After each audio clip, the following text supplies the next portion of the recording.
Assalamualaikum warahmatullahi wabarakatuh. Alhamdulillahi rabbil alamin, wassalatu wassalamu ala asyrafil anbiya'i wal mursalin wa ala alihi wa ashabihi ajma'in. Qala Allah subhanahu wa ta'ala fi kitabihil aziz ba'da a'udzu billahi minasyaitonir rajim. Ya ayyuhalladzina amanu kutiba 'alaikumus shiyam kama kutiba 'alal ladzina min qablikum la'allakum tattaqun. Muslimin dan muslimat yang dirahmati Allah sekalian, perkongsian pada kali ini kita akan membincangkan berkenaan dengan topik iaitu Ramadan mendidik hati dan peribadi. Sebagai manusia, seringkali kita tidak lari daripada sifat lupa dan alpa daripada mengingati Allah Subhanahu wa taala. Justru daripada itu, dengan kehadiran bulan Ramadan ini merupakan peluang yang terbaik untuk kita semua bermuhasabah, berfikir dan merenung diri kita tentang kesalahan-kesalahan yang telah kita lakukan sebelum ini. Juga, marilah kita merenung kembali betapa malasnya kita dalam melazimi ibadah-ibadah sunnah. Alangkah ruginya jika kita melepaskan dan mensia-siakan peluang yang Allah berikan kepada kita dengan berbagai kelebihan dan fadilat yang berganda pada bulan Ramadan ini. Persoalannya di sini, bagaimanakah bulan Ramadan dapat mendidik hati dan peribadi seorang Muslim? Daripada Abu Hurairah radhiyallahu anhu bahawa Rasulullah sallallahu alaihi wasallam bersabda, Allah Subhanahu wa taala berfirman, setiap amalan anak Adam itu adalah untuk dirinya sendiri kecuali puasa. Sesungguhnya puasa itu untuk aku, yakni Allah, dan akulah yang memberi ganjarannya. Jika kita melihat melalui hadis ini bahawasanya Allah Subhanahu wa taala sedang memotivasikan hati dan diri kita dengan ganjaran yang sangat hebat, sehingga kan Allah Subhanahu wa taala sendiri yang akan membalas ganjaran pahala berpuasa secara terus kepada kita. Ramadan merupakan bulan tarbiyah yang mampu mendidik hati dan peribadi seseorang Muslim. Oleh yang demikian, ianya dapat dibentuk melalui 3 elemen. Yang pertama, tazkiyatun nafsi. Yang kedua, mujahadah an-nafsi. Dan yang ketiga, riyadhah an-nafsi. Ketiga-tiga elemen ini perlulah kita maksimumkan pelaksanaannya dalam bulan Ramadan agar hati dan kepribadian kita berubah ke arah yang lebih baik. Elemen yang pertama, tazkiyah an-nafsi, adalah proses penyucian jiwa daripada perkara-perkara yang keji dan kotor, hasil perbuatan yang dilarang.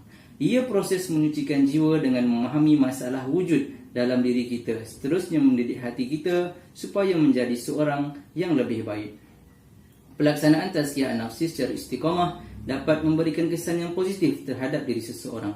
Tazkiyah an-nafsi juga bukan sahaja menitik beratkan usaha untuk membersihkan jiwa kita daripada perkara mazmumah, bahkan ia turut menuntut usaha kita untuk bersifat dengan akhlak mahmudah. Elemen yang kedua iaitu mujahadah an-nafsi. Mujahadah bermaksud berusaha untuk melawan dan menundukkan kehendak hawa nafsu kita. Seseorang yang bermujahadah akan rela meninggalkan apa yang disukainya demi memburu keridhaan Allah Subhanahu wa taala.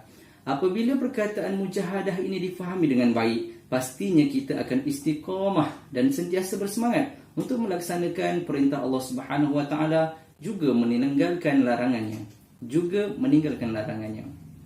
Muslimin dan muslimat yang dirahmati Allah sekalian, ingatlah, ibadah puasa merupakan strategi terbaik untuk kita menyekat godaan hawa nafsu. Contohnya, dengan mendisiplinkan diri, menahan perut daripada makan pada waktu tidak dibenarkan, secara tidak langsung akan membantu menundukkan hawa nafsu kita.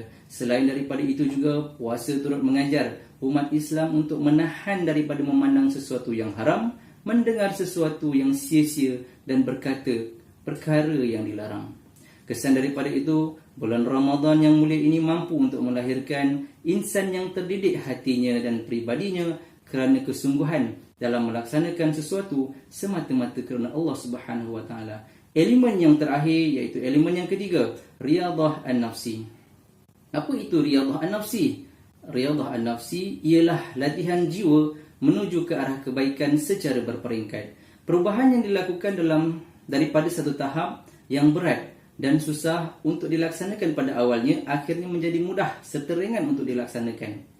Antara strategi pelaksanaan elemen riyadhah an-nafsi adalah dengan memberikan tumpuan kepada perkara ibadah wajib terlebih dahulu. Kemudian barulah diikuti dengan perkara-perkara sunat yang akhirnya kita akan konsisten dan istiqamah dalam melaksanakan amalan-amalan berkenaan. Sebagai contoh, solat berjemaah di masjid, melaksanakan ibadah-ibadah seperti membaca Al-Quran sehingga khatam, dan menghidupkan malam dengan solat-solat sunat yang pada awalnya agak berat untuk kita lakukan, akhirnya dapat kita imarahkan amalan ini sepanjang bulan Ramadan.